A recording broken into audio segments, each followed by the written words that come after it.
Listo, ya estamos. Bienvenido, Calama. Gracias. Muchas gracias por la... ¿Sí se oye bien?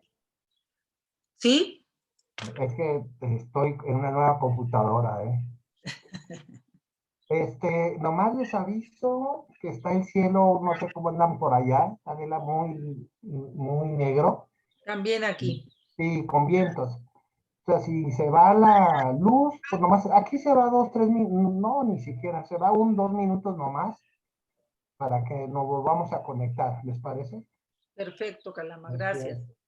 Pues buenas tardes, buenas noches a todas las personas que nos están aquí acompañando en este curso sobre el noble octuple camino. El martes antepasado, Sí. porque nos pinteamos la de Semana Santa, vimos el primer factor del noble octuple camino, vimos lo que era la visión profunda. Y hoy nos tocan el capítulo 2, que aquí está traducido como en el documento que les dimos sobre Jack Corfield, el sendero octuplo, como lo traducen aquí. No sé por qué está tan amarilla la luz.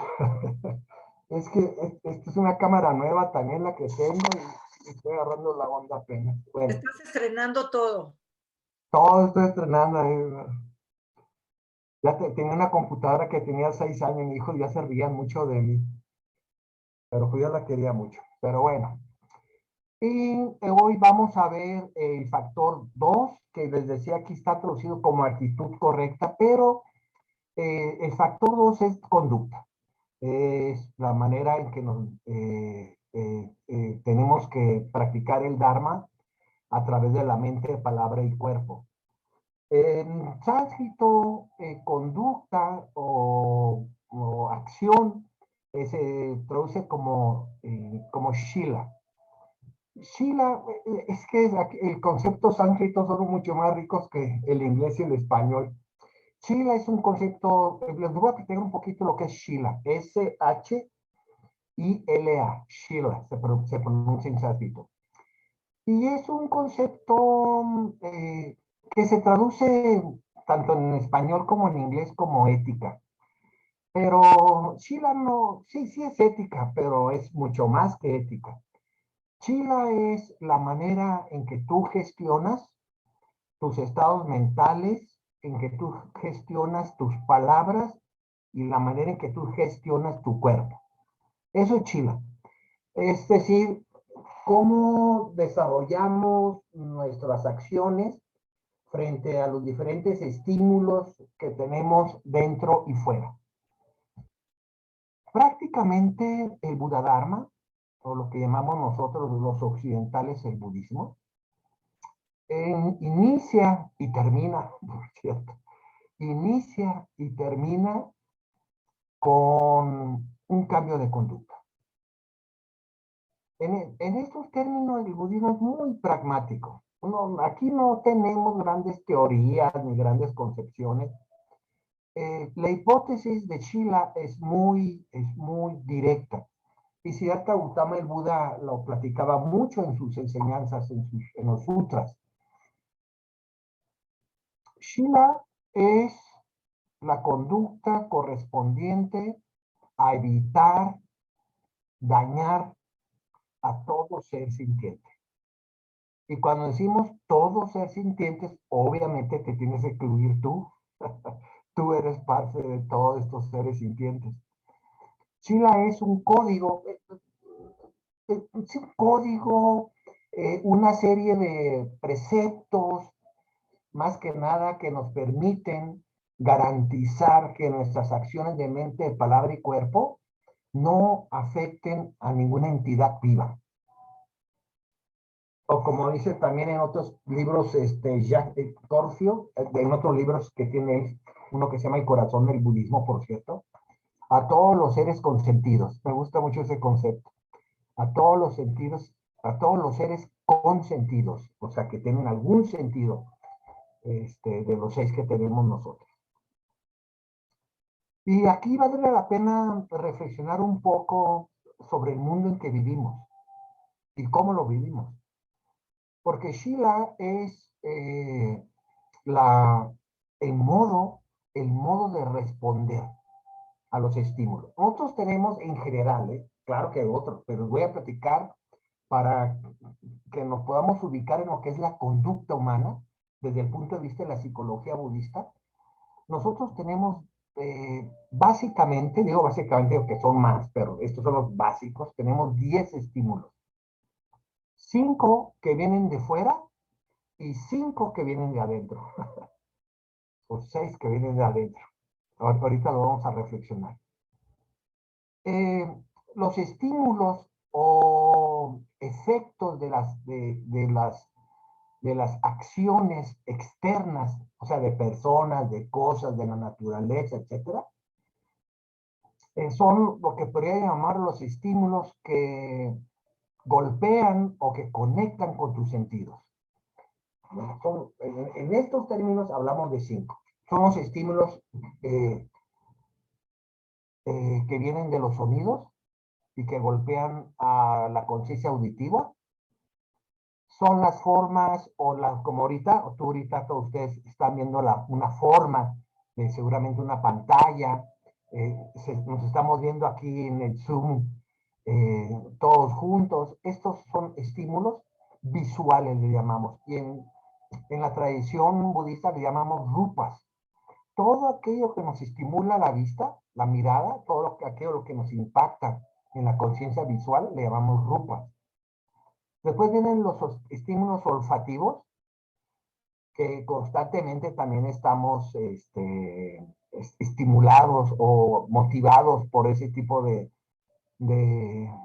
estímulos de ingredientes químicos que hay en la atmósfera, desde olores de incienso, olores de flores, etc.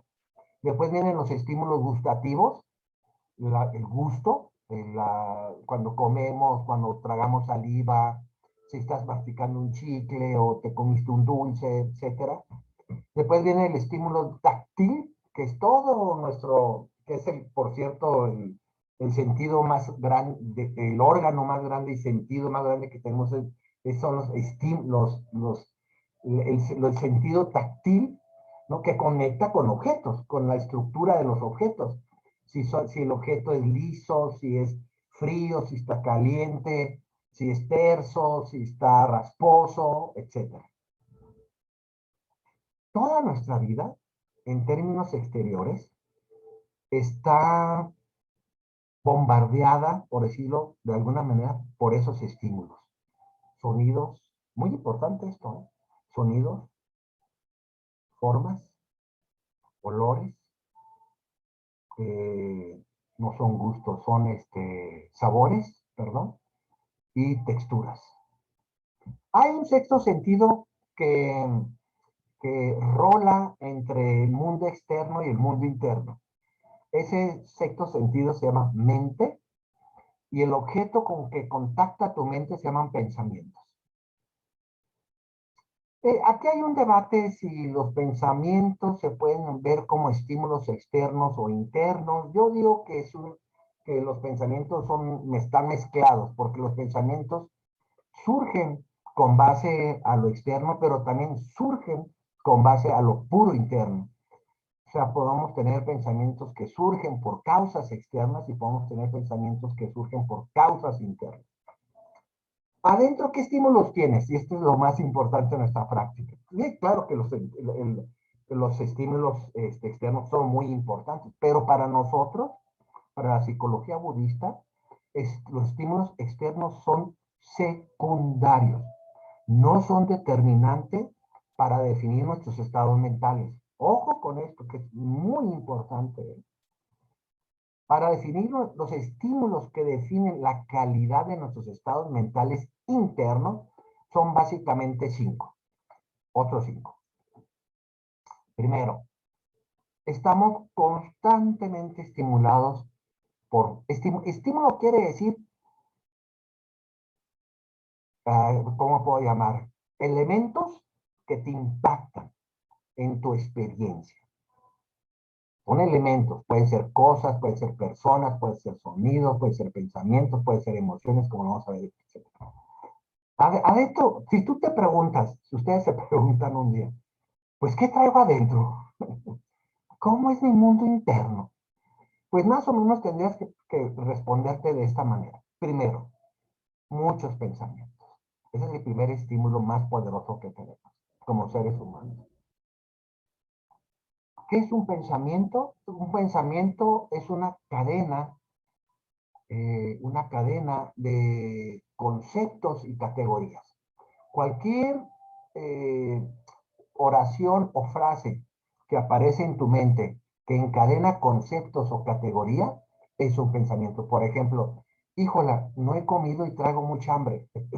Eso es un pensamiento. Ay, que ayer compré unas papas, me voy a hacer unas papas fritas todo termine el curso, noble tu camino, ¿no? Y constantemente estás creando pensamientos, ¿no? Y esos pensamientos se mueven en los tres tiempos: pensamientos del pasado, pensamientos del presente y pensamientos del futuro. Ni uno es más importante que el otro, ¿eh? Todos son pensamientos para nosotros. Segundo estímulo muy poderoso de nuestro mundo interno espiritual o nuestro mundo psíquico es las emociones. Ahora, desde el punto de vista de la psicología budista, las emociones las emociones son, se lo voy a poner en positivo, las emociones son un conjunto de pensamientos que se amontonan, que se acumulan en un espacio y tiempo determinado y cuya energía se expresa a través de tu cuerpo. Esa es una emoción. Todas las emociones se anteceden de un montón de pensamientos que toman forma en tu cuerpo. Esa es una emoción. No se confundan con lo que es un sentimiento. Te lo voy a explicar lo que es un sentimiento. Esas son las emociones. Por ejemplo, tú vas en una calle y de pronto no hay personas. De pronto sales a una cuadra o un lugar que no hay nada de personas y empiezas a pensar, híjole, me pueden asaltar. Me pueden asaltar. Híjole, estoy muy en peligro. Estoy en peligro. Y empiezas a crear un montón de... Y esos pensamientos en un momento dado se agarran en tu cuerpo y empieza tu cuerpo a temblar y quizá empieces a correr. Todos los pensamientos, todas las emociones, perdón, vienen antecedidas de pensamiento. Esto es fundamental en la gestión mental en el budismo, ¿eh? ¿Qué más hay en tu mente? Si te puedes, así como cuando entras al Costco, a la comercial y que entras tú, a ver, ¿qué hay aquí? ¿No? Puedes entrar en tu mente, en tu mundo interno y decir, ¿qué hay aquí? Bueno, ya vimos que hay pensamientos, ya vimos que hay emociones. Tercero, hay un montón de pasado, hay un montón de memoria. Ahí está arraigada la nostalgia, la melancolía, las historias que te cuentas, lo que te pasó, lo que no te ha pasado, etcétera. Ahí está nosotros y más nuestra cultura latina y más mexicana. Somos expertos en la nostalgia del pasado. Recurrimos mucho al pasado. Casi todos los días nos revolcamos en el pasado, ya sea para generar alegría o ya sea para generar tristeza. Mucho pasado tenemos en nuestra mente. Y sería interesante que cada uno de ustedes en algún momento se dieran cuenta en un día cuántas veces tu mente a través de los aires se va hacia el pasado. Cuarto, ¿qué más tenemos en nuestro mundo interno, nuestra mente? Pues tenemos muchas expectativas, mucho futuro. Constantemente también estamos proyectando, programando, imaginando, desarrollando, ilusionándonos, creando esperanzas, etcétera, hacia el futuro. Tenemos muchas prácticas y muchos estados mentales que se van hasta al futuro. Y ahí estamos también, igual con el pasado, estamos ahí con el futuro. Y el quinto elemento, puede haber otros. De hecho, el budismo habla de 53 factores mentales que son estudiados. A ver, Adela, si un día hacemos un curso sobre la vida dharma, que es el estudio de los 53 factores mentales, pero estos son los 5 procesos más importantes que tenemos.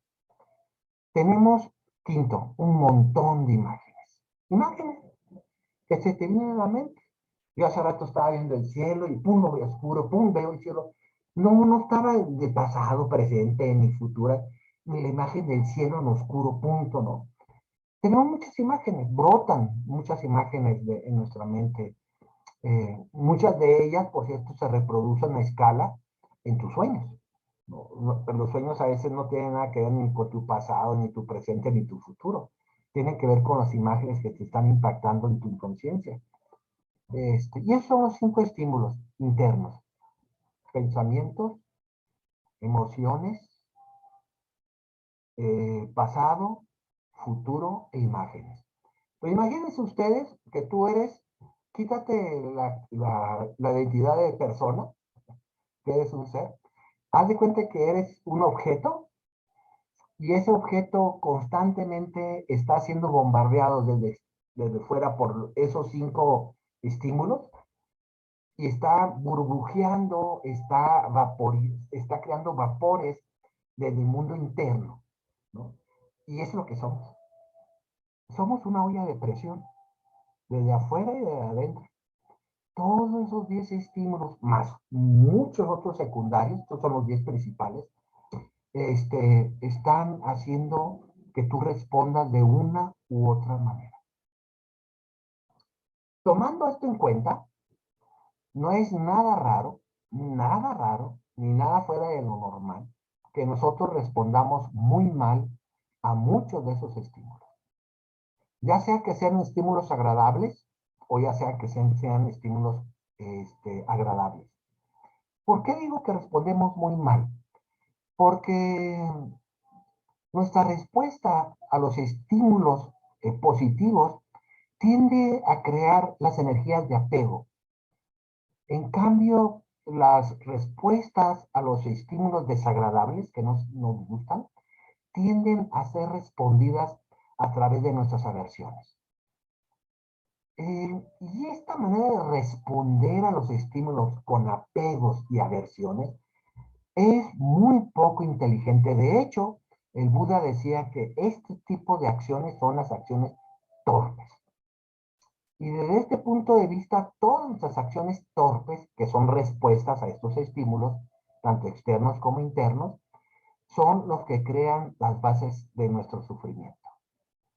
La manera tan torpe, tan poco hábil, tan poco ecuánime, tan poco compasivo, tan poco realista, que nosotros respondemos a los estímulos tanto agradables como desagradables, es lo que nos tiene en el mundo del samsara.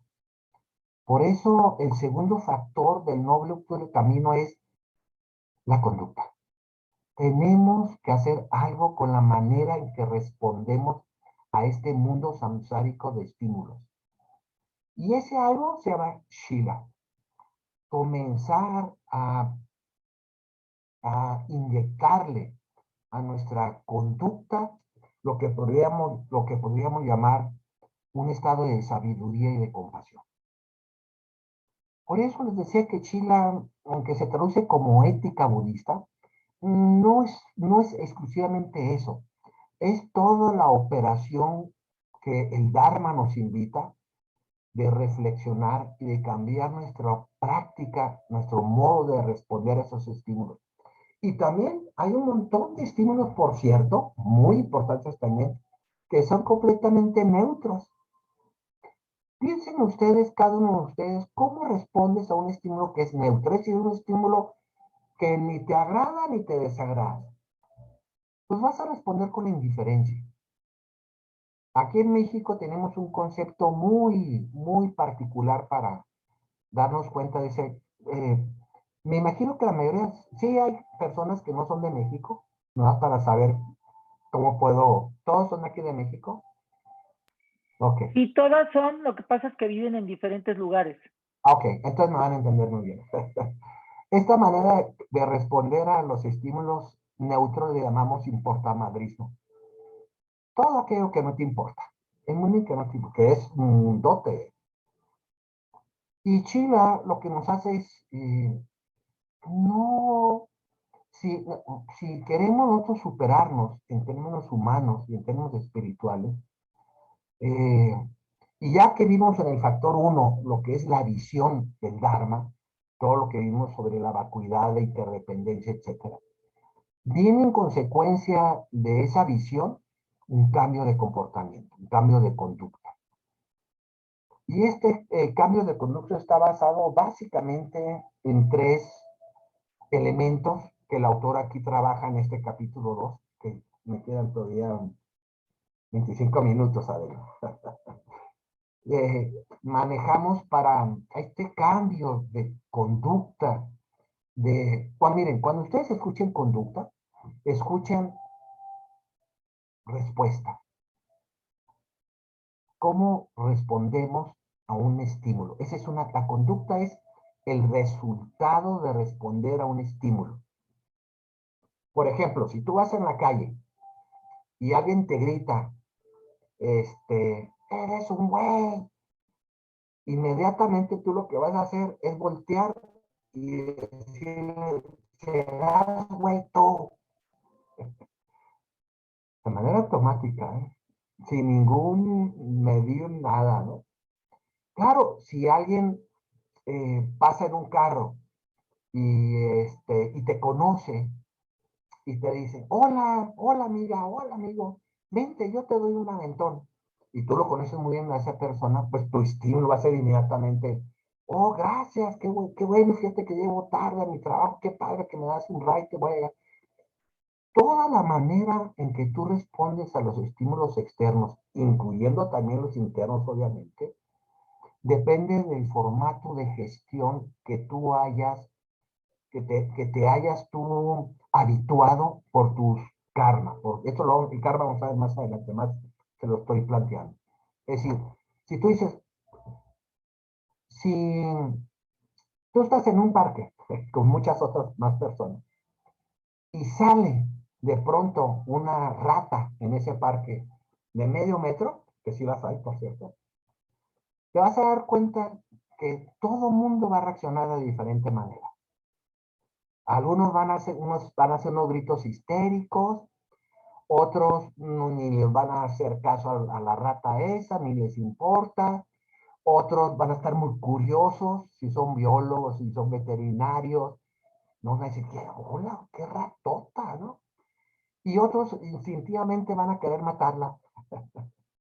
Y otros muy posible van a querer rescatarla para llevarla al parecer. Va a haber muchas respuestas a un mismo estímulo. Bueno, la manera en que tú respondes a esa rata depende de tu karma. El karma nos define la manera en que reaccionamos a un mismo estímulo. Y casi siempre ese modo, y esto es lo importante, ese modo de responder a esos estímulos es muy automático. Lo que llamamos nosotros el piloto automático. Ni siquiera reflexionas tus respuestas, tus acciones de mente, palabra y cuerpo al responder a esos estímulos. Lo hacemos automáticamente, dependiendo mucho obviamente del ritmo de cotidianidad que traigas en esta etapa de tu vida. Todo eso va cambiando, en las diferentes etapas se va respondiendo de diferente manera. Pero en general, nuestras respuestas son completamente automáticas. Y cuando nos comportamos de manera automática, casi siempre dejamos que sea el karma negativo el que nos defina el modo en que vamos a responder. Por eso la mayoría de nuestras respuestas basadas en el piloto automático son respuestas, podríamos decir, que siguen alimentando el karma negativo. O sea, son respuestas que no están dentro del marco de la sabiduría y la compasión. Están dentro del marco del egocentrismo, del ensimismamiento, de la soberbia, están en el marco de la autocentralidad, etcétera. Están en el marco del yo. Y para romper, bueno, por eso esto es Chila. Chila es una manera que el noble camino en este segundo factor nos propone para romper el modo tan automático, tan inconsciente y tan kármico en que respondemos a esos estímulos. ¿Y qué es lo que tenemos que hacer en esos centros? O sea, ¿qué es lo que el Dharma nos habla de cómo podemos nosotros cambiar de manera importante nuestra conducta con base al conocimiento de la psicología budista o lo que puede llamar la práctica del Dharma? Bueno, aquí el autor nos habla de 3 elementos, que es lo que les voy a platicar en esta parte final. Nos habla de la apertura, nos habla de la renuncia, muy importante. Perdón, Calama, pero Sí. terminamos a las 8:15, así es que no te apures. Y los últimos Está 15 empezando a minutos, las 8. no, de 8:15 a 8:30 son preguntas, entonces tienes hasta las Te 8:15, no te te voy a apures. terminar a las 8 pasaditas para tener chance de comentarios, ¿no? Porque Ok, hay gracias, Calama, perdón. no te das cuidado. Qué bueno que la aclara. Primer factor de cambio en nuestra respuesta, la apertura. Segundo factor para cambiar de respuesta, lo que podríamos llamar la renuncia o la capacidad de abstención. Y la tercera elemento que nos propone el Corfer es lo que podría llamar nosotros la paciencia. Y hay que aclarar muy bien lo que es la paciencia, que por cierto va a tener mucho que ver con el noble camino más adelante. Bueno, vamos a hablar en primero de la apertura. La apertura, miren, cada uno de nosotros, si tenemos ya muy bien estructuradas nuestras respuestas que damos a esos estímulos, sean agradables, desagradables o neutros, o sean sufrientes, sean felices o sean indiferentes. Toda nuestra manera en que respondemos al mundo es con base a una identidad. Cada uno de nosotros nos hemos construido ya una identidad. ¿Qué es una identidad? Una identidad es una estructura emocional dominada por una de las emociones. Por ejemplo, tú te puedes decir, yo soy una persona celosa, ¿no? Lo que no quiere decir que no seas otra cosa, pero fundamentalmente dice, yo soy una persona celosa, quiere decir que los celos dominan en tus emociones. La emoción más dominante, la emoción determinante de tu carácter son los celos. Puedes decir, tú, yo soy una persona muy enojona, todo me hace enojar.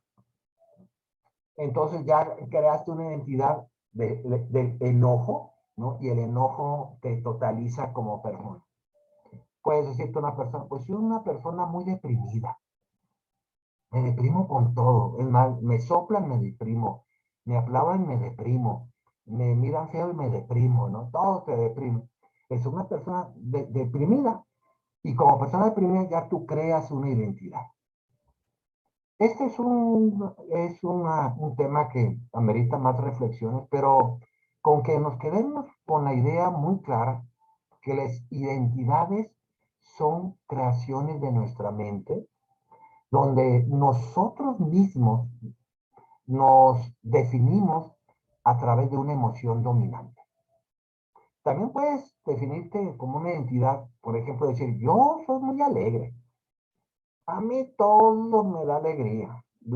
Cuando salgo, si me mojo con la lluvia, si se me pocha la llanta, me muero de la risa. A mí todo me da alegría. Pues eres una persona alegre, ya te creas una identidad. O puedes tú decir, yo soy una persona muy indiferente a todo. No, nada me conmueve.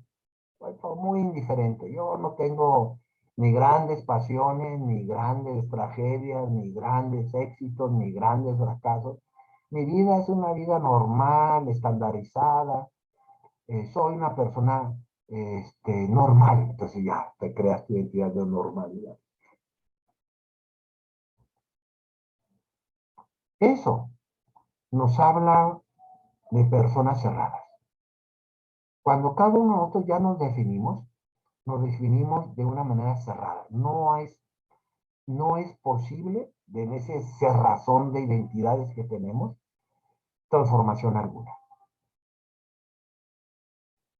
Porque cuando tú te defines a través de una emoción dominante, lo que estás haciendo es totalizar tu persona, tu personalidad a través de esa emoción, lo cual implica cerrarle las puertas de tu experiencia a otras muchas más emociones. Yo soy celoso y me quito todo, ni me enojo, ni me deprimo, me quito, no, yo soy celoso y ahí me quedo mi cuadro y esa es mi identidad. Y esto lo puedes extender un poquito más si les puede explicar las cosas cuando nos identificamos con nuestras profesiones, cuando nos identificamos en lo que hacemos, ¿no? Yo soy médico, yo soy arquitecto, yo soy maestro, yo soy plomero, yo soy ingeniero, ingeniera, soy contador, soy contadora, y pum, soy médico, y creas esa entidad y te comportas como médico y te comportas como ingeniero las 24 horas del día y sueñas con cosas de ingeniero, toda tu experiencia en las 24 horas ¡pum!, la amarras con tu profesión. Estas identidades, desde el punto de vista de psicología budista, nos incapacitan para la transformación. Y si nosotros estamos a través de Shila proponiendo cambiar nuestras conductas, necesitamos abrir hoyos, necesitamos serruchar a esas identidades. ¿Y cómo lo hace? ¿Cómo serruchamos cómo le abrimos hoyos a esas identidades? Pues a través de lo que podemos llamar nosotros aprendizaje y mirada. Necesitamos ver que hay muchas más cosas más allá de esas identidades. Y necesitamos aprender más cosas más allá de esas identidades. Un ingeniero puede aprender perfectamente a tocar la guitarra y a tener amigos poetas. Un contador puede tener muchas habilidades oratorias y tener un círculo de lecturas de novelas ahí en su colonia. La idea de romper identidades no es que dejes de hacer lo que eres, ¿eh? Me imagino que todos están haciendo cosas más o menos buenas, que ninguno anda en cosas malos pasos ni nada, ¿no? Sino que veamos más allá de esas identidades, que hay otras experiencias, que hay otras circunstancias, que hoy hay otras tareas, que puede haber otras pasiones en tu vida, más allá de tu identidad. Y para eso necesitamos ver, mirar, ¿no? Y necesitamos fundamentalmente tratar de mirar como lo hacemos cuando practicamos samatha. Mirar y contemplar y observar lo que son los demás, lo que hacen los demás, de manera que no juzguemos, de manera que seamos capaces de ver a las otras circunstancias, las otras personas que están haciendo otras cosas, y seamos capaces de contemplar esas experiencias y esos hechos sin recurrir a evaluaciones, a críticas, a juzgar, ¿no? De tal manera que un contador puede decir, oye, pues esto de leer poesía está bien, está bien. O que un ingeniero puede decir, oye, esto de jugar a ajedrez está padrísimo. Aquí en el parque con esta gente aquí, desde jóvenes hasta ancianitos, ahí jugando todos ahí. Está padre, ¿no? Y ya sin comentar, esto me es útil, no me es útil, tiene sentido, ¿no? Porque si te pones a hacer eso, olvídate, te vas a seguir encerrando en tu identidad. Por eso la práctica de la contemplación en el budismo, en términos de meditación, es tan importante. Por eso, porque nos permite contemplar sin meter el juicio o la evaluación hacia lo que estamos contactando para romper estas identidades. 2, renuncia. Híjole, esta sí está más complicadita. Miren, la renuncia en el budismo es una práctica muy socorrida y es la práctica que viene posteriormente a la toma de refugio. Como todos ustedes saben, en el budismo nos hacemos budistas, por llamarle de una manera, ¿eh?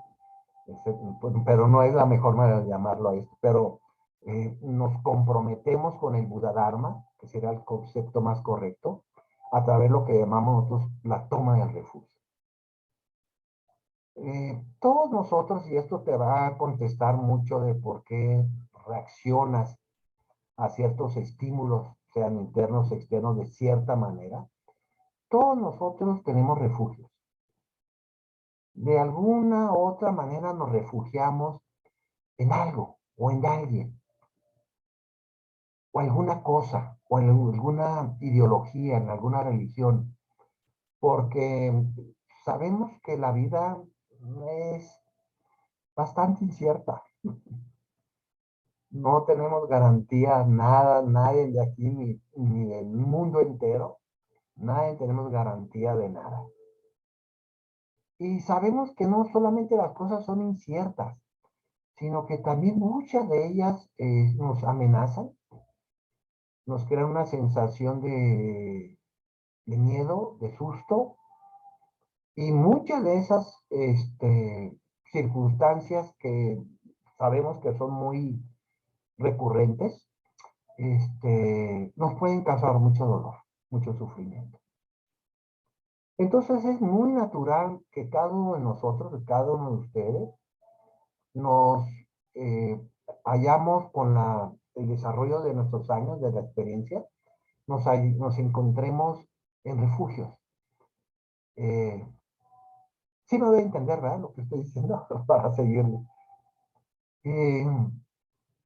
Unos se refugian en el dinero, teniendo mucho patrimonio, muchas cuentas bancarias. Otras personas nos refugiamos posiblemente en la familia, ahí donde nos sentimos seguros, estables, nos sentimos sólidos. Muchas otras personas se refugian en las parejas, en el amor romántico. Otras personas se refugian en los libros. Muchos libros. Otros se refugian en el Netflix ahora. Van y trabajan, regresan y prenden el Netflix para estar 2, 3, 4 horas diarias pegados en una serie, en una película. Otros se refugian en las drogas, en el alcohol. Otros se refugian en el sexo. Se vuelven obsesivos sexualmente hablando. Otros se refugian, que anda mucho de moda ahora, en los trabajos, en trabajar 14, 15, 16 horas diarias. Muchas otras personas se refugian en las compras, en comprar y comprar, comprar y acumular, acumular, acumular, para sentirse seguros, estables. La mayoría de esos refugios, podríamos decir, le llamamos en el budismo refugios mundanos. Y aquí mundanos no es un concepto denigrativo. Mundano quiere decir son refugios establecidos en la cotidianidad. Unos son mejores, otros son peores, otros sí funcionan bien, otros no funcionan bien. Para nosotros, refugios que funcionan bien podría ser, por ejemplo, la familia. Funciona muy bien en toda nuestra estructura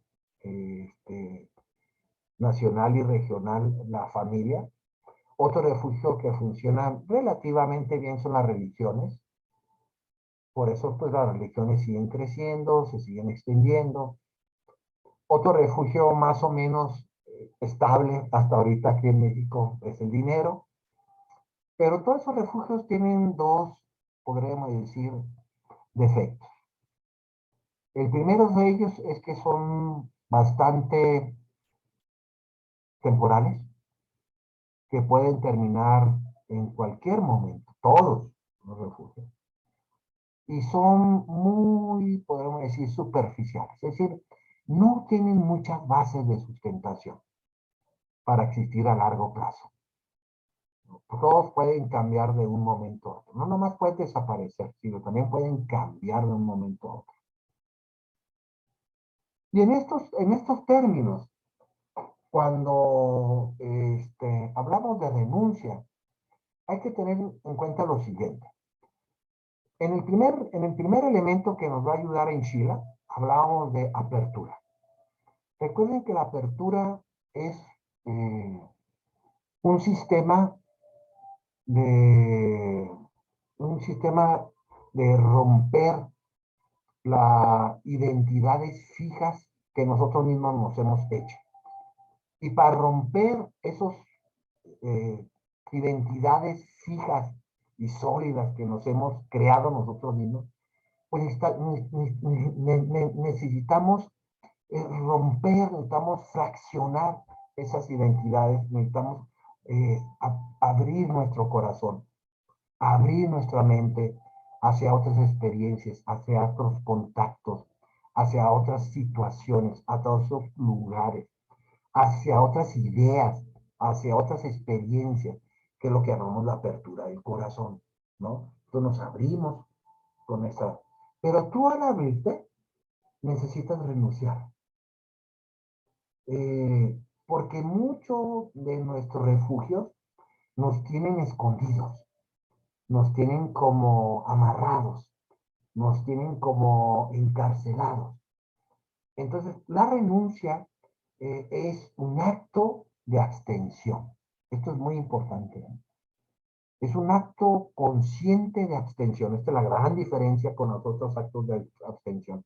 No es una abstención moralista, no es una abstención venida de una moralidad o de una institución como puede ser el Estado, la familia, la iglesia, etc. Esta renuncia es una renuncia de conciencia. Decimos, renuncio a seguir actuando de esta manera. Renuncio a seguir repitiendo esta acción tan negativa, ¿no?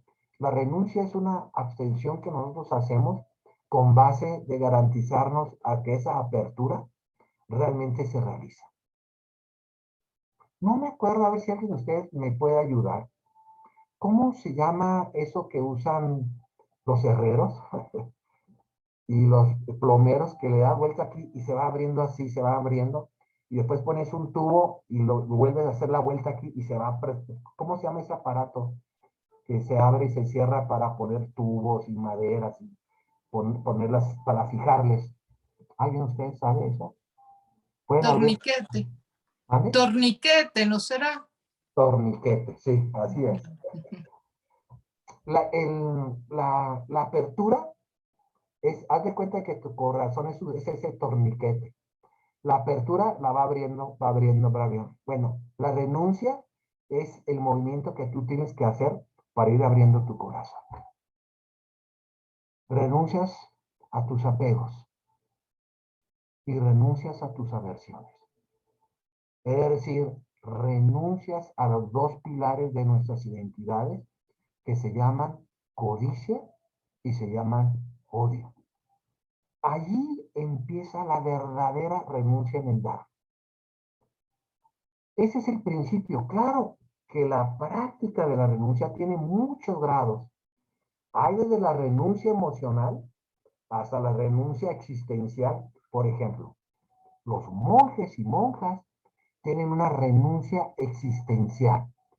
Ellos y ellas renuncian a la vida cotidiana que nosotros tenemos para irse a un monasterio o a irse a un lugar aislado. Y renuncian a familia, renuncian al trabajo, renuncian al dinero, renuncian a la pareja, renuncian a todo, ¿no? Para irse, menos a ellos mismos, ¿verdad? No es quien se va. Pero renuncian a todo lo que es la vida laica, ¿ok? Y hay diferentes renuncias. La básica es la renuncia a los apegos y a las aversiones. Después puedes ir tú escalando, ¿no? Vas renunciando, por ejemplo, a la carne, vas renunciando a tipos de trabajo que tú sabes que no son adecuados en la práctica del Dharma, vas renunciando, muy importante, ¿eh? Como el Buda mucho, Siddhartha Gautama, mucho le da importancia a esto, vas renunciando a amistades que no te son efectivas, que no te son prudentes para tu camino espiritual, inclusive a algunos familiares. tóxicos, codependientes, violentos, tomadores, drogadictos. Dices, yo no puedo seguir conectándome con esta gente si quiero hacer un camino espiritual real. Y tienes que aprender a renunciar a relaciones que no te son saludables. Cierto Gautama mucho platicaba sobre la importancia de la amistad y la importancia de cuando se camina en un camino espiritual, cuidarte mucho, como decían nuestros abuelitos y abuelitas, con quien te juntas. Es muy importante. Y tenemos que aprender a renunciar. Yo me acuerdo cuando inicié en la práctica del budismo hace ya más de 25 años, teníamos un grupo de amigos, puros hombres, que desde la universidad nos juntábamos para jugar dominó, y nos juntábamos en diferentes cantinas, cuando cuando no permitían entrar mujeres, ¿no? Y ahora pues las mujeres entran a todo lado, lo que me parece muy bien. Y pues ahí fumábamos, tomábamos, hablábamos mal del que se pudiera, era de chismes y era de burlas.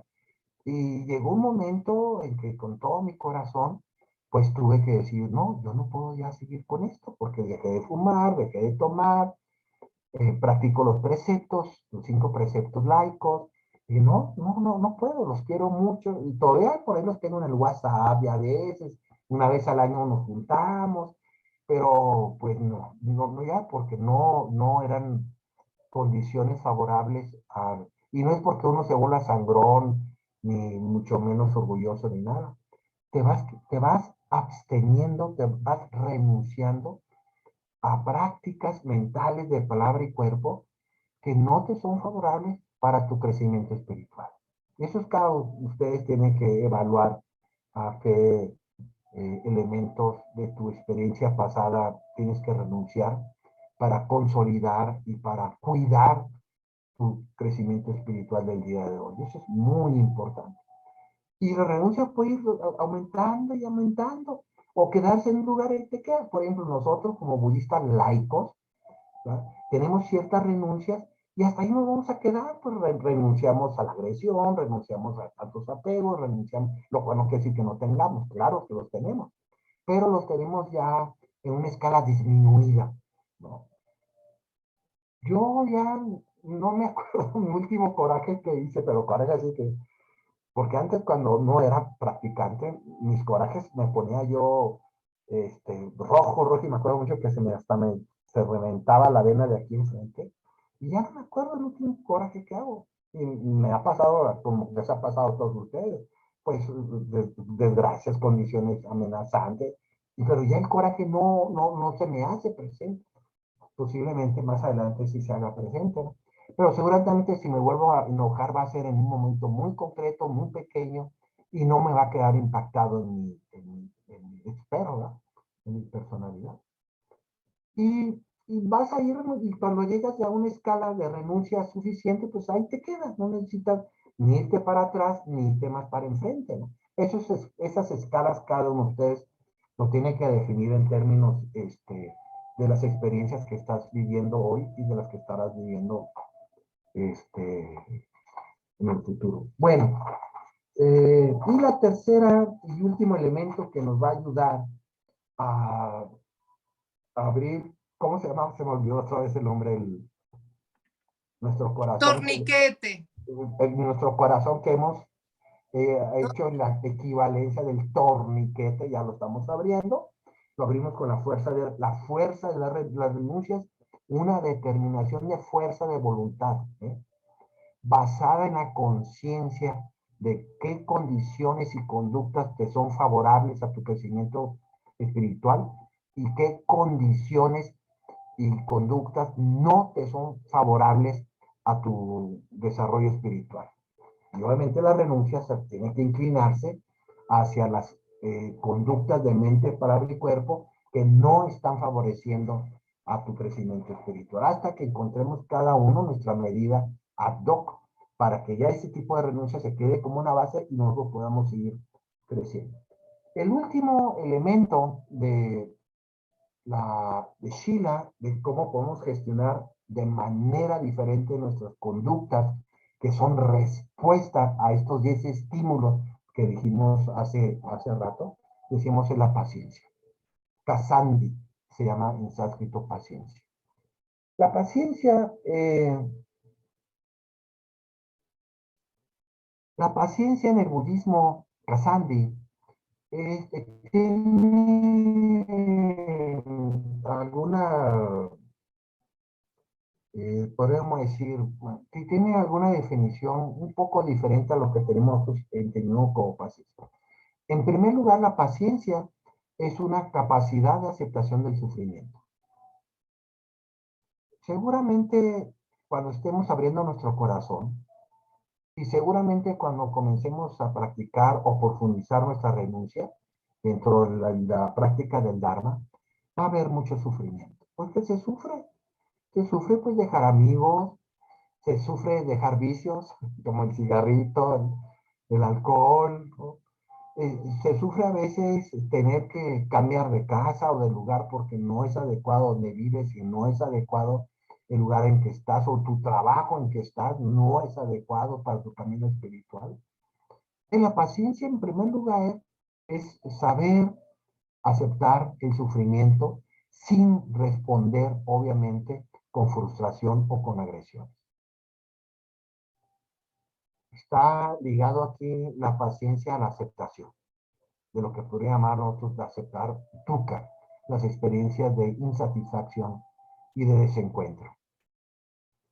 Después la paciencia está muy ligada a podríamos decir, a la necesidad de no traer prisa para nuestros cambios espirituales. Esto es muy importante también. No traer paciencia en el budismo es no traemos prisa por nuestros cambios espirituales. No presionamos. No nos autofregamos. No nos autoimponemos ritmos ni tiempos. Vamos con paciencia y de manera gradual. Por eso muchos de nosotros practicamos lo que llamamos el Lamrim, o sea, el camino gradual a la iluminación, porque es un camino muy gradual. Y la paciencia en estos términos nos hablan básicamente de tenernos a nosotros la delicadeza de no forzarnos, de no crearnos mártires, crearnos automártires, no, que no se puede decir así, pero no crear estados de martirio, de creernos victimistas, ¿no? De que somos víctimas, ¿no? Sino que nuestro cambio es un cambio paciente, es un cambio gradual, inteligentemente estructurado, paso a paso. No es un cambio,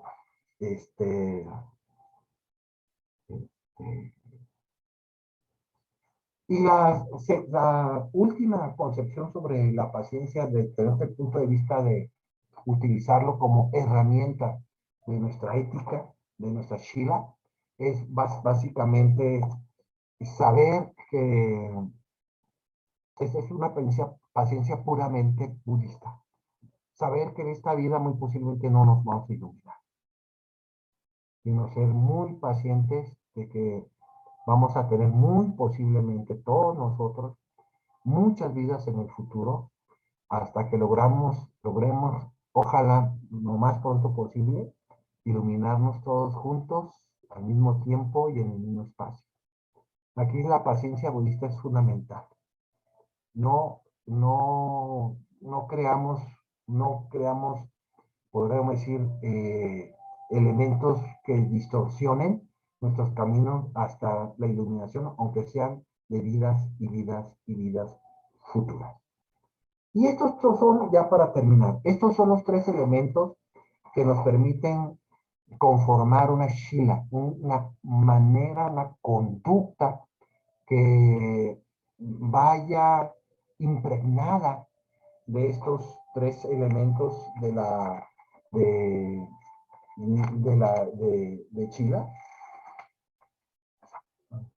Quiero ver que estamos, que es la apertura de nuestro corazón, más allá de nuestras identidades y personalidades, la cultivar y tomar la decisión de la renuncia. Obviamente, si alguno de ustedes no tiene nada que renunciar, pues no renuncie. La renuncia no es una obligación. Estamos hablando de que tenemos que renunciar a los elementos que están obstruyendo nuestro camino espiritual. Y Casandri, la paciencia. No, en nuestro mundo actual somos muy impacientes, estamos llenos de hábitos y de adicciones que constantemente nos están empujando a actuar de una manera, a actuar de otra manera. Ni siquiera terminas una cosa y ya estás con otra. Apenas empiezas otras y ya empiezas esas otras. Ahí estamos viendo en Netflix 4 series al mismo tiempo. Estás ahí con 6 libros al mismo tiempo. Estás platicando en el grupo WhatsApp con 6 gentes al mismo tiempo. Es un desastre, caos de nuestra... La, la, la, la idea de la paciencia es que empecemos a tratar las cosas con mucho más cuidado, con más gradualidad, a sabiendo que las cosas no se transforman rápidamente. En general puede haber transformaciones instantáneas, pues sí. En el budismo Zen se cree mucho en eso, y en el budismo Dzogchen del budismo tibetano también se postula mucho estas transformaciones instantáneas. Pero en general, pues nosotros somos normales y somos muy gradualistas. Y esos son los 3 elementos básicos de Schiller. Si te fijas bien, como síntesis, estos 3 elementos, apertura, renuncia y paciencia, Casandi, nos crean un castillo para no lastimar a los demás. Nuestra conducta, aquí se desarrolla con básica, en este segundo factor del noble camino, es ser personas ahimsa, personas no agresivas, básicamente con aquello que no nos gusta. Ahimsa no solamente quiere decir no violencia, quiere decir no agresión, quiere decir respeto, quiere decir admiración, tanto aquello por lo que nos gusta como aquello que no nos gusta. Shiva entonces se enriquece, florece a través de ahimsa, a través de la conducta de la no violencia, que es la primera conducta que hacemos de los 5 preceptos. Muchas gracias. Bien, Calama, qué interesante, muchas gracias. A ustedes por su escucha y su paciencia. Pues bueno, alguna pregunta, alguna inquietud que tenga alguien del grupo, es el momento para aprovechar aquí al Calama que nos saque de alguna duda. ¿Alguien quiere hacer alguna pregunta? No, pues qué participativos. A ver, ¿alguien, alguno? Nada. Nada. Todo quedó perfecto. ¿No tiene ninguna duda? Yo. A ver, platícamelo. Buenas noches. Muchas gracias, Calama, por la charla. Y bueno, en el libro que nos sugeriste leer antes de la plática, pues recomienda hacer como algunas tareas. ¿Cuál sería como nuestra tarea de esta semana? Bueno, o no sé si la del libro o adicional a la que tú nos sugerirías para la próxima sesión. Yo creo que la primera tarea, y sería una tarea muy padre que pudieran hacer esta semana, es fíjate cómo responde. No traten ahorita de cambiar las respuestas. Simplemente fíjate cómo respondes. Fíjate nomás.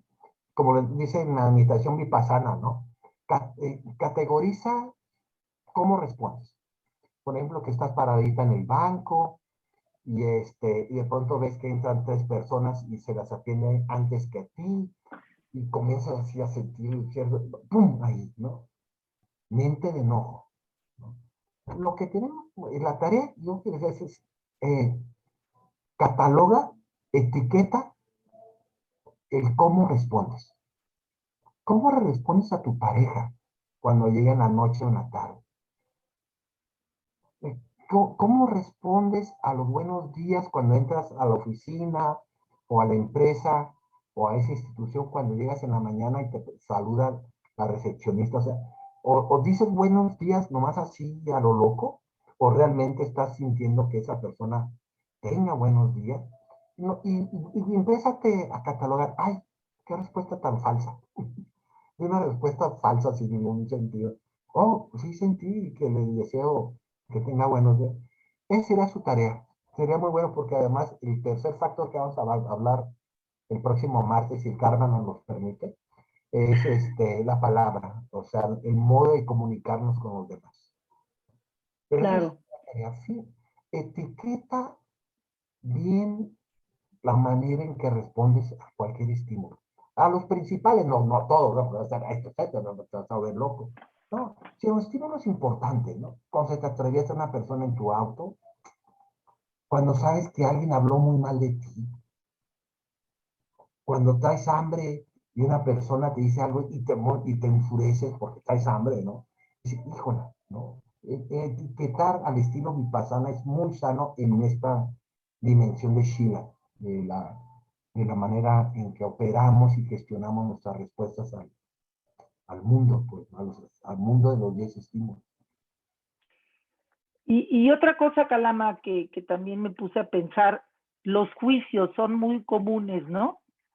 Mira, llegó fulanita, me cae gorda, ay, perenganita anda con fulanito que es ta.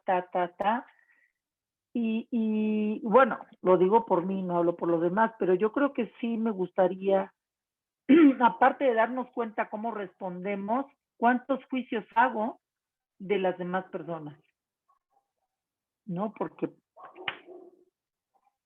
Sí, pero acordemos que estamos en la fase de Shila, es decir, sí, date cuenta de los juicios, pero date más cuenta de cómo te hacen actuar esos juicios, qué conducta claro, conducen. Eso es lo más, porque si te quedas en tu mente, ay, pues qué persona tan chingón, pues ahí queda, no pasa nada. Si no se exterioriza en una conducta, no pasa nada, ¿verdad? ok, El ok, problema, mira, el problema no es que sintamos odio, ira contra una persona, el problema es cuando nos convertimos en acciones. ok, ese Ojalá es el problema. que todos los malos pensamientos y todas las emociones destructivas se quedaran nomás en la mente, ojalá tuviéramos otro mundo, ¿verdad? El problema es que Entonces, cuando se convierten en acción, y la parte que la acción puede ser acción de palabra y acción del cuerpo, determinado por tus estados mentales. ok, pues gracias, Calama. El próximo martes hablamos un poquito de eso. Ok. ¿Alguna persona más quiere hacer alguna pregunta? A ver, Sí, Ángel, Anita y ahorita te después doy la Miriam. palabra. Buenas noches, Calama. Yo voy un poquito más atrás a los apegos. Entonces, el objetivo a mediano, largo plazo es no tener ningún tipo de apego, porque eso me hizo mucho sentido a mí. Me brincó. ¿Por qué? No sé. Bueno, sí, pero ahí están. Entonces, no tener ningún tipo de apego. Que nos falta bien tiempo para explicar todas. A ver, hay que entender lo que es un apego, ¿eh? Apego no es una cosa que tú quieres, no es una cosa que tú amas. Eso no es apego. Apego es cuando convertimos un objeto de deseo en una parte de nuestra identidad y que carga una gran exageración de cualidades positivas. Cuando tú te apegas a algo y ese algo puede ser una persona, una cosa, un lugar o un hecho, y ese algo tú le exageras las cualidades positivas y distorsionas completamente lo que es ese objeto, es cuando es apego. Por eso a mí no me gusta utilizar el concepto de desapego. No, nosotros no queremos desapegarnos de nada, ¿eh? Lo que hacemos con los objetos de deseo es, a través de la conciencia, disminuir la exageración de sus cualidades positivas hasta que conectamos con lo que es realmente ese objeto que puedes tú amar, que puedes tú querer, puede ser un hijo, puede ser tu pareja, puede ser tu familia, puede ser tu trabajo, puede ser tu casa. Claro que te deben de importar. Por eso no me gusta hablar de desapego, porque el desapego tiende mucho uno a pensar que no te, porque los papás así nos hablaban, desapégate de eso. Es como que no te importe eso. No, no estamos en esa dinámica. La dinámica es ser libres de juicios incorrectos sobre los objetos de deseo. Y claro, lo que a largo plazo lo que queremos es no generar emociones de apego, porque esas emociones de apego distorsionan la realidad cuando tú exageras las cualidades, las cualidades que tienen tus objetos de deseo. El Buda nunca dijo que no deseáramos. Claro que tenemos que desear. Hay de la persona que no desee, que no, lo que el Buda insistía mucho es no distorsiones tus objetos de deseo exagerándole sus cualidades positivas. Entonces, es esa herramienta en que vamos conectándonos ahora sí con verdadero amor y compasión con los objetos que deseamos o las personas que deseamos o las cosas que deseamos, se llama ecuanimidad. Entablamos relaciones ecuánimas con un objeto que sí queremos, que sí amamos, que sí queremos conservar, queremos mantener, queremos proteger, pero de una manera completamente diferente al apego. El apego es una distorsión, es una emoción completamente perturbada y afligida. Que tiene que ver con lo que veíamos la semana pasada, bueno, hace 15 días que nos comentaste, de que nadie es tan bueno ni tan malo como nosotros lo concebimos. Como nosotros lo conceptualizamos. Conceptualizamos. Nosotros ponemos las etiquetas. Uh-huh. De las cuales algunas pueden ser verdaderas, ¿eh? Por cierto. Pero yo creo que casi siempre exageramos muchísimo. Las positivas a los de deseo y las negativas a las que no queremos. Gloria, ¿ibas a preguntar tú o quién era? ¿Sí, tú? Anita Sí. también había levantado la mano. ¿Yo? Sí, tú y luego Anita. Vale, muchas gracias, Calama, por las enseñanzas. La verdad es que está maravilloso. Yo estoy muy contenta, pero también muy movida. Y aquí, o sea, yo pensaba cuando leía un poco el capítulo y ahorita escuchándote,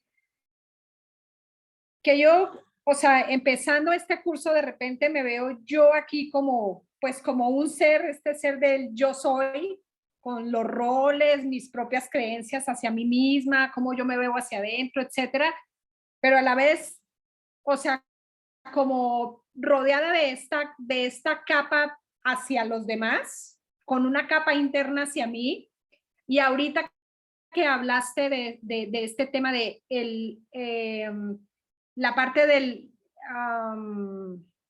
del pasado, luego viene esta parte del futuro, y entonces a mí se me ocurre preguntar, bueno, ¿cómo hago yo, por decirlo así como muy, no sé, entre científica o coloquial o no sé, cómo hace uno como un corte transversal para que haya un puente dentro de esas capas, desde donde yo soy hasta estos anhelos o transformación a largo plazo, que puede ser o no un anhelo, creo yo, pero cómo hacer ese puente sin sentir la angustia, el miedo a esta transformación, porque tal vez, bueno, lo primero que se me ocurre a mí es, pues me da temor asomarme, me da temor salirme de aquí, pero se me ocurre que puede haber este camino, ¿no? Que creo yo que para mí es el budismo, obviamente, pero esos pasos, ¿cuáles son las características que empiezan a tener ahorita que nosotros empezamos este octuple sendero?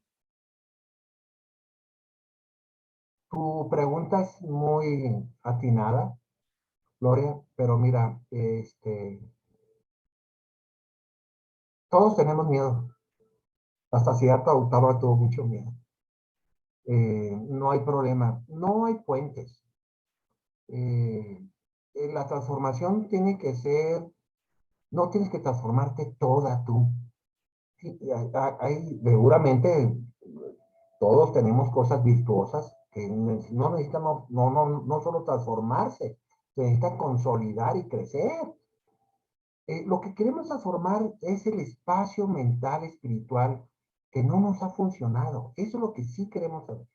Y claro que muchos de esos espacios mentales no virtuosos, o sea, emociones negativas, pensamientos perturbados, estamos muy acostumbrados a ellos. Y por eso hoy pues le dedicamos mucho espacio a la renuncia.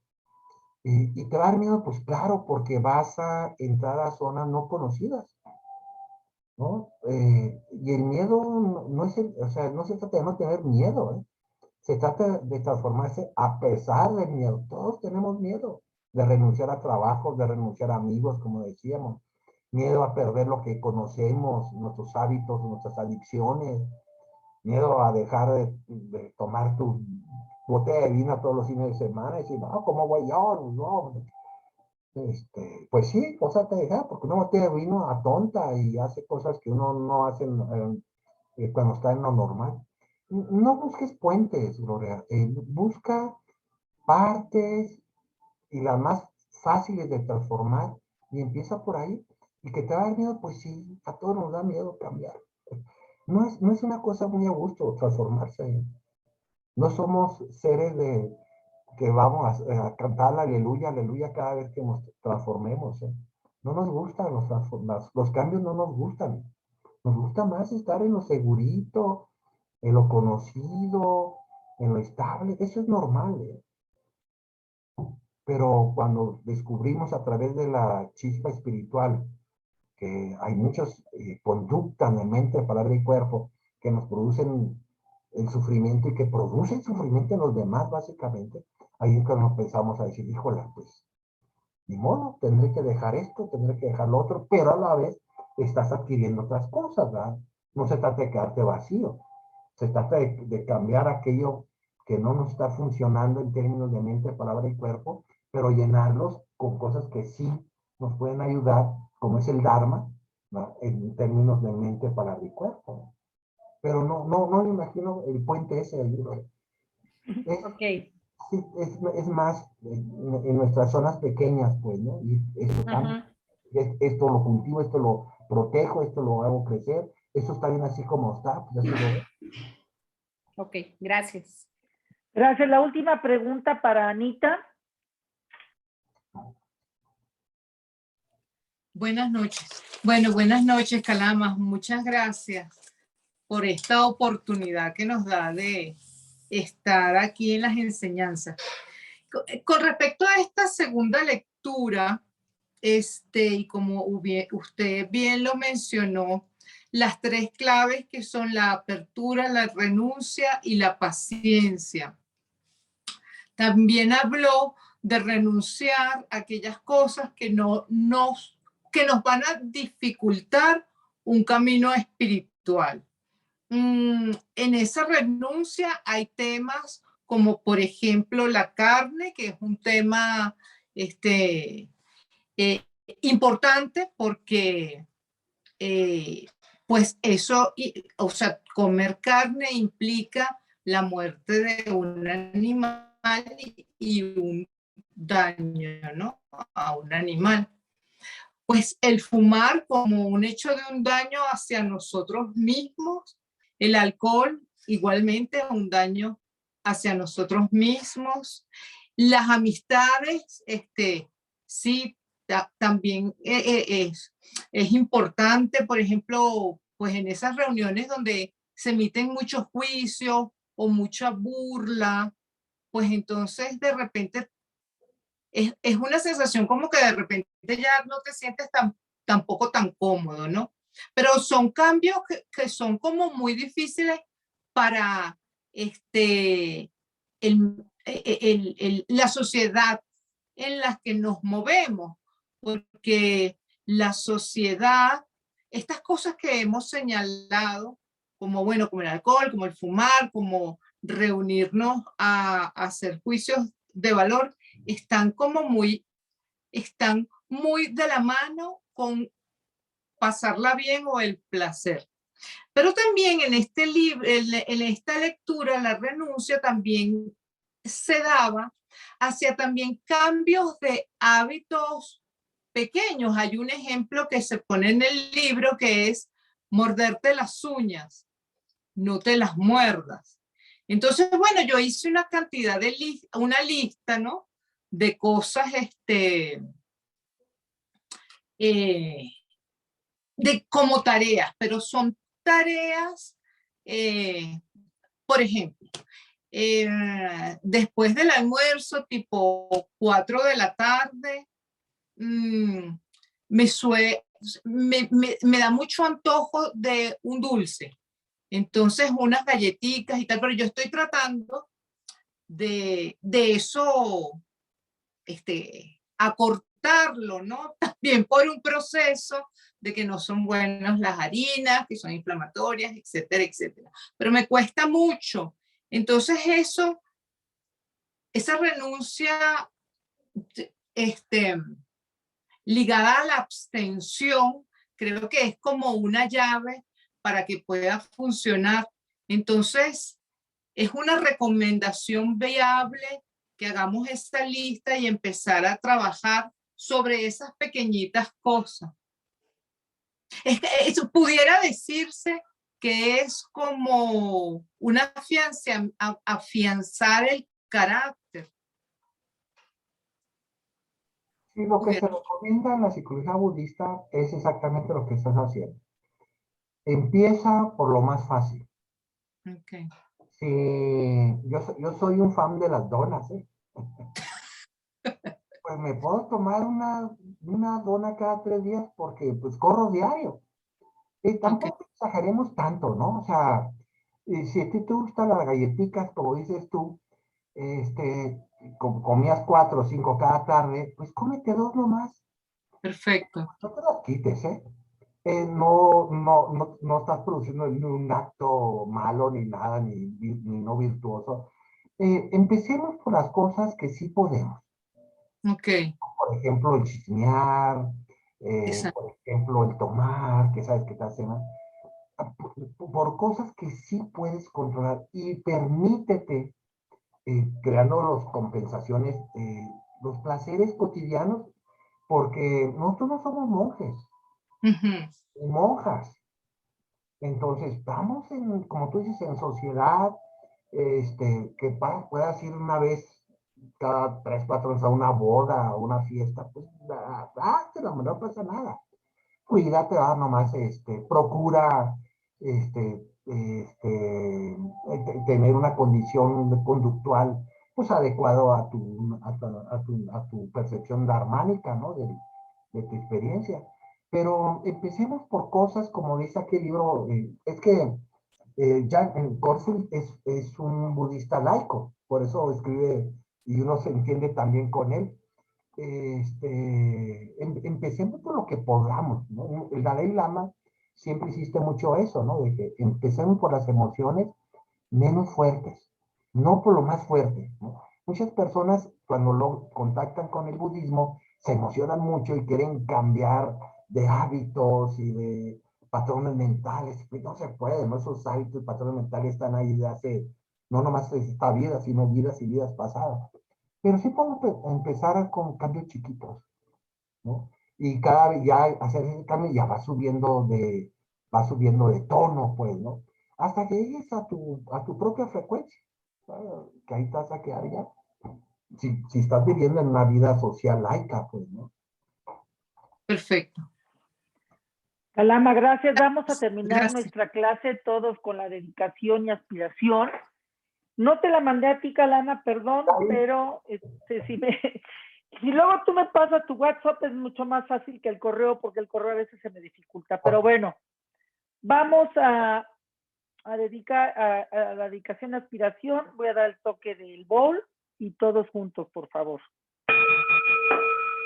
Que por este mérito pueda alcanzar la omnisciencia y habiendo superado todas las adversidades pueda liberar a los seres del océano de la existencia, agitado por los días de nacimiento, la vejez, la enfermedad y la muerte. Practicando según el ejemplo de Maharishi, heroico conocedor de la realidad, al igual que Samantabhadra, dedico completamente toda esta virtud. Que por la bendición de la obtención de los 3 kayas de Buda, por la bendición de la inmutable verdad de la esencia del Dharma, y por la bendición de la inquebrantable inspiración de la Sangha, mis plegarias se cumplan tal como las he expresado. que la preciosa mente del despertar surja en quienes no haya surgido, que una vez haya surgido no disminuya y aumente cada vez más. Una reverencia. Calama, gracias a todos y buenas noches. Buenas noches a todos, gracias. Gracias. Gracias. Gracias, buenas Buenas noches. noches, chao. Buenas noches. Bye. Gracias a todos, buenas noches, gracias. Gracias. Buenas noches.